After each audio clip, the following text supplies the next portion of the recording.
Guys, it has never been more important to understand how Bitcoin and crypto actually work and what they are.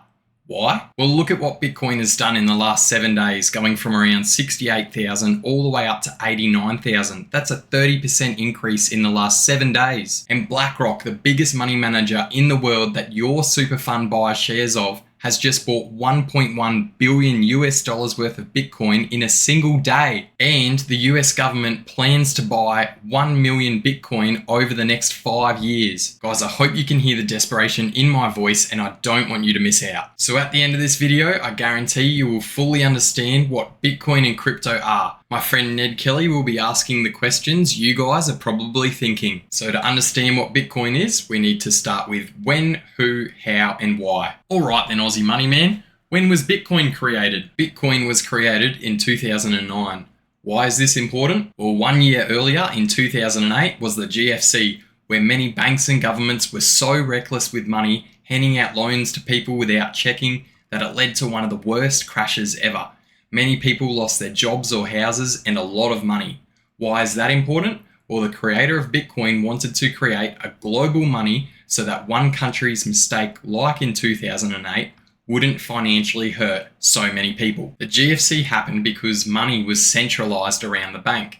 Bitcoin is decentralized, which means Bitcoin runs perfectly fine using computers all over the world without any government and without any banks. So Bitcoin has been running fine for over 15 years now without banks or governments. But who is the person who created it then? The creator of Bitcoin was active on online forums under the made-up name Satoshi Nakamoto, and people have been trying to figure out the true identity for years, but still no one knows.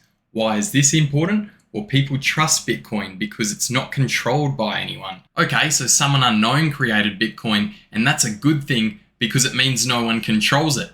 But how does it work? I'll explain how cryptocurrency works by breaking up the word. In the word cryptocurrency, the currency part of the word just means money, and the crypto part of the word is short for cryptography, which basically means puzzles with a hidden message. Think of the puzzle pieces as computer code, where a computer is needed to solve the puzzle. The end result is a message that might be John sent 0.1 Bitcoin to Jack. Here is an example of some real Bitcoin code that only a computer can solve. A human cannot understand this. Alright, so cryptocurrency is an online money made up of secret code that needs computers for it to work.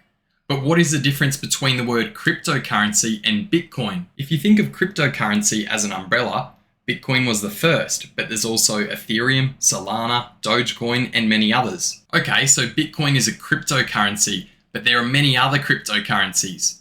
But back to Bitcoin, what is the Bitcoin code being solved? When John wants to send 0.1 of a Bitcoin to Jack, John gets on his computer, the 0.1 Bitcoin leaves his computer and is turned into an extremely complicated puzzle, so it can't be hacked. It's encoded.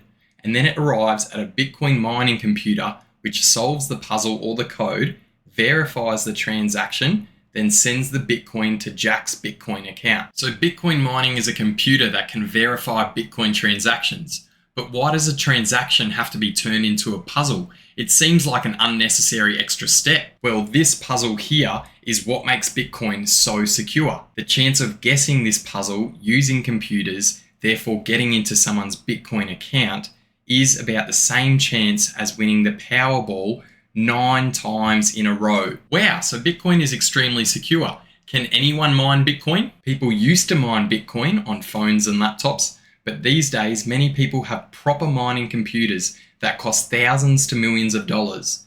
There is a Bitcoin mining farm in Iceland that has $20 million worth of computers constantly verifying Bitcoin transactions. Okay, but why are people investing so much money into Bitcoin mining? Well, right now, 700,000 Bitcoin transactions happen per day, moving a total volume of $121 billion in the last 24 hours. That's more than Visa, MasterCard, and PayPal combined. Bitcoin miners are rewarded with a small amount of Bitcoin to pay for the electricity and other costs to keep these computers running.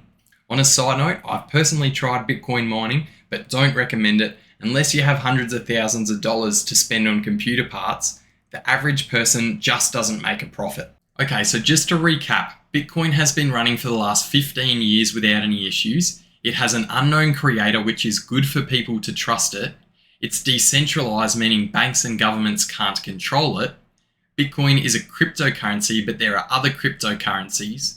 And basically, Bitcoin is a global money that needs computers for it to work.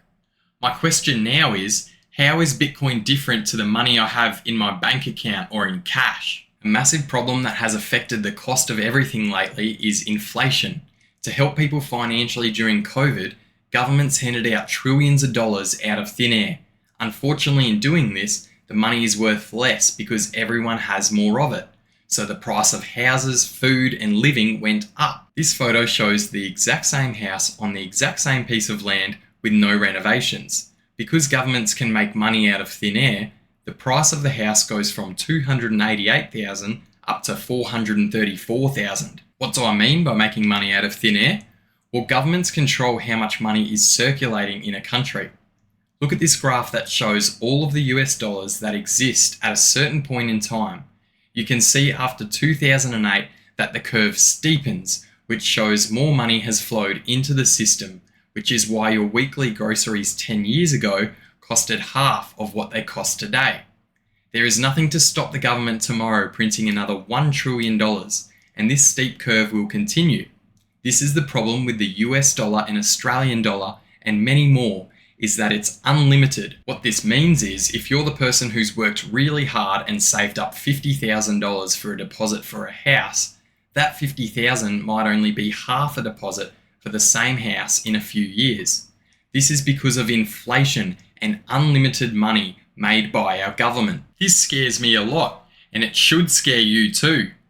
But Aussie Money Man, what if there was a currency that had a very small amount of inflation that governments could not interfere with? So I know if I invest in it, it is worth more rather than less. That is exactly why Bitcoin was created. The circulating supply of the US dollar can go from 2.3 trillion today endlessly up to 5 trillion and beyond, meaning your hard-earned money is worth less and less each year. However, with Bitcoin, there will only ever be 21 million Bitcoins in circulation with low inflation. Remember when I said Bitcoin miners are rewarded with a small amount of Bitcoin?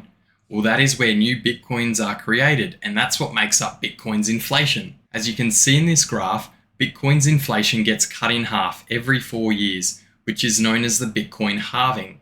This happens because the amount of Bitcoin that miners are rewarded with gets cut in half. This inflation of Bitcoin was programmed in the original code back in 2009 and will last until the year 2140, where the final 21 millionth Bitcoin will be mined. Back to this photo, because the dollar is printed endlessly and has a high inflation, the price of the house has gone up.